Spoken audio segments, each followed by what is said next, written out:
Hey, what's going on, guys? Welcome back to the channel. So Ethereum is pumping. Let's go ahead and take a look at the chart here. So right now we're sitting at 2570, and what's interesting about this is if you look at this black EMA here, this is the 200 daily EMA, and then down here we have the orange one, which is the 55 EMA on the daily, and it looks like we're about to get what's called a golden cross. Whenever you get a golden cross, or the opposite would be a death cross, you typically see really big moves. Now, the one caveat here is that Ethereum is in a massive triangle. And whenever you get towards the end of a triangle, what ends up happening is the EMAs begin compressing because you're getting in a tighter and tighter range. And so they become less reliable. You tend to chop between both sides of them. But it is interesting because as you get very close to the end of a triangle, it can be an indicator that you're going to go higher. So, given that the Genius Act is about to pass, we're about to see stablecoins start flooding into the market, I believe that this golden cross that we're about to see on the daily time frame is a very strong signal as to where the trend is going to be going. So if we go back to prior bull runs, you can take a look here how, and this is actually a really good example of how price, whenever it begins to go range bound, that EMAs become extremely unreliable because you can just see how price is just chopping back and forth. And so the EMAs just kind of flatten out and become useless. But once it finally does break and you see that move higher, you notice how the golden cross marks pretty much the entire bull run. So given that we're about to see stablecoins start flooding into the market, I believe that there's a very strong chance that this is the final golden cross that we see, and price just continues going higher all the way up until this bull run finishes. Now let's hear from Tom Lee, because he has some interesting things to say here about Ethereum. Well, to me, one of the things that caught my eye is that stablecoins are the ChatGPT fintech right now, because it's seen rapid adoption by consumers, merchants, and banks, and now Visa and credit card providers. It's because it really does have a log function benefit over traditional dollars or over, the credit card system. And it's $250 billion today. Treasury Secretary Bessent estimated or said it's reasonable it could go to $2 trillion. That's a 10x market, addressable market. Now, I do want to point out there are some projections. For example, Citigroup, they're projecting 3.7 trillion worth of US-backed stablecoins. Now, what's interesting about that is that these projections are just for the US dollar. It doesn't take into account for all the other foreign exchange and other currencies around the world, because what's going to end up happening is these other countries are going to start launching their own stablecoins, and we're already starting to see that shift because other countries can't allow a situation where the US dollar becomes too dominant, because countries need to be able to sell their bonds. They need to be able to fund their government, essentially, and have a relatively strong currency, a fiat currency. So what we're going to see is we're going to see all other countries around the world also join in and race to adopt Ethereum, adopt stablecoins. They aren't just going to stand by and allow the US to just completely flood the entire world with their US dollar and just not upgrade their own financial infrastructure. We are going to see a massive stablecoin race, and I believe that we could very reasonably see anywhere from 5 to 10 trillion stablecoins very, very quickly. Change, which means it's an exponential opportunity. Stablecoins have to transact on a layer 1 blockchain. And the blockchain that is considered the biggest and the most secure and the most commonly used for stablecoins is Ethereum. So we saw an opportunity to say, listen, let's think about more tokenization. The ChatGPT, stablecoins is the ChatGPT, but it's opening doors to other ways to tokenize assets. And so we thought it would make sense to do a treasury strategy around Ethereum. And now, with that said, I want to take a quick look here at, we're looking at the fully diluted market cap of Ethereum, which is going to be your green line here.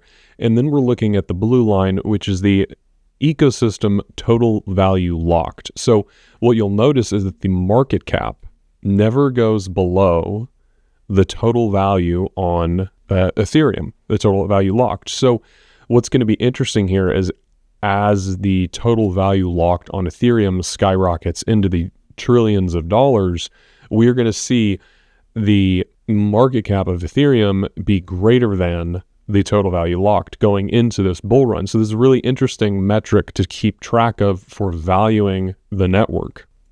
I'll go ahead and let Tom Lee finish his thought here. It plays a role that the bigger we become, the more important we are to the Ethereum ecosystem. So I think we're actually playing a role in stabilizing Ethereum because we essentially act as a staking entity. And if we sort of think forward a few years, sorry if I'm rambling. No, it's interesting. Goldman and JP Morgan, as they get into the stablecoin business, and Walmart and Amazon, they're going to realize that they need to really secure the layer one that they're operating on. So they want it to be a big blockchain, a lot of validators. Ethereum is the biggest. And then the opportunity is that we're kind of like the plumbing of what banks will look like in the future, because they'll be staking Ethereum on their balance sheet or crypto in order to fund and operate their stablecoin.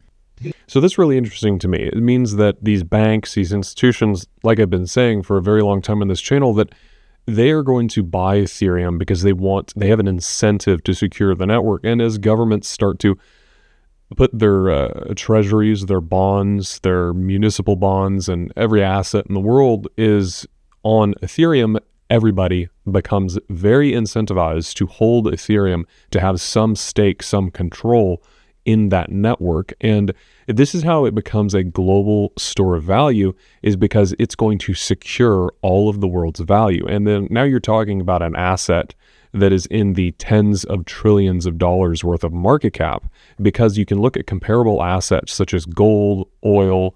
You can look at, I say global GDP, because eventually, as the entire digital economy, the world's GDP moves on to Ethereum and is secured by Ethereum, you're talking about $100 trillion plus of value that is being settled on the Ethereum blockchain. So, I mean, you're talking base case $160,000 per Ethereum. And then if you read the Etherealize institutional community thesis paper, it goes all the way up into $700,000 potential per Ethereum. But let's go ahead and continue on here. So Powell has said Fed would have to cut rates this year if it weren't for tariffs. So Treasury Secretary Bessent says the Fed would cut interest rates by September or sooner if Trump's tariffs continue to show little inflation impact. So we can take a look here. We're looking at Cleveland Fed, and I found them to be incredibly accurate at predicting what the CPI and core PCE numbers are going to be.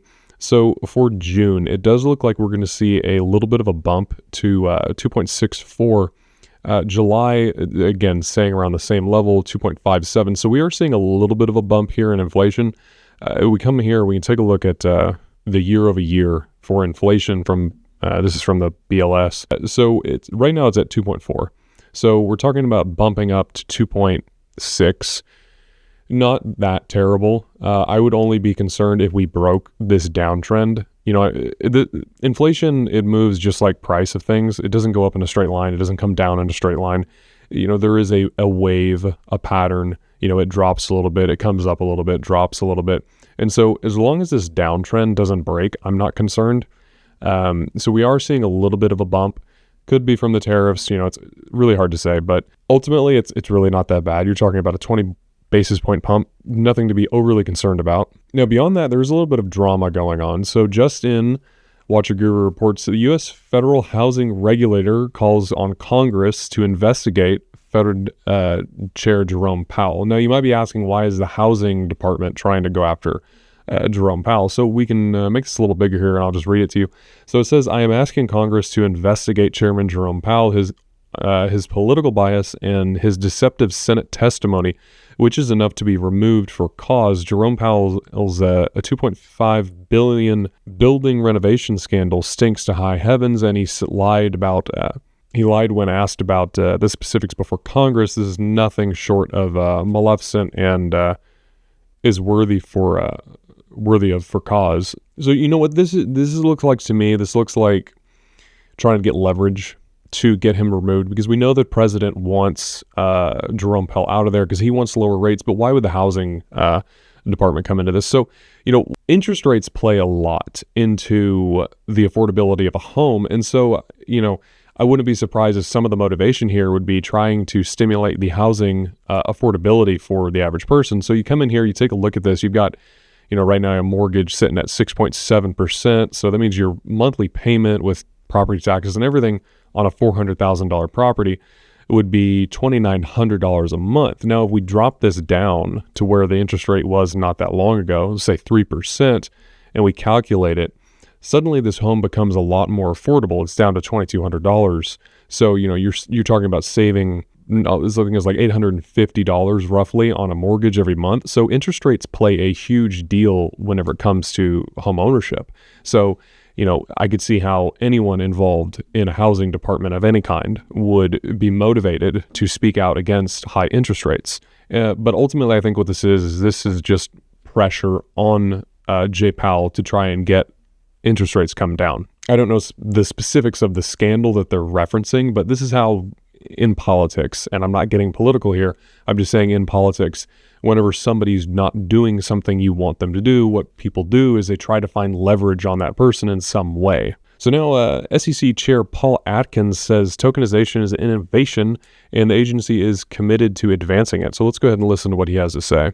Tokenization is an innovation, and we at the SEC should be focused on how do we advance innovation in the marketplace.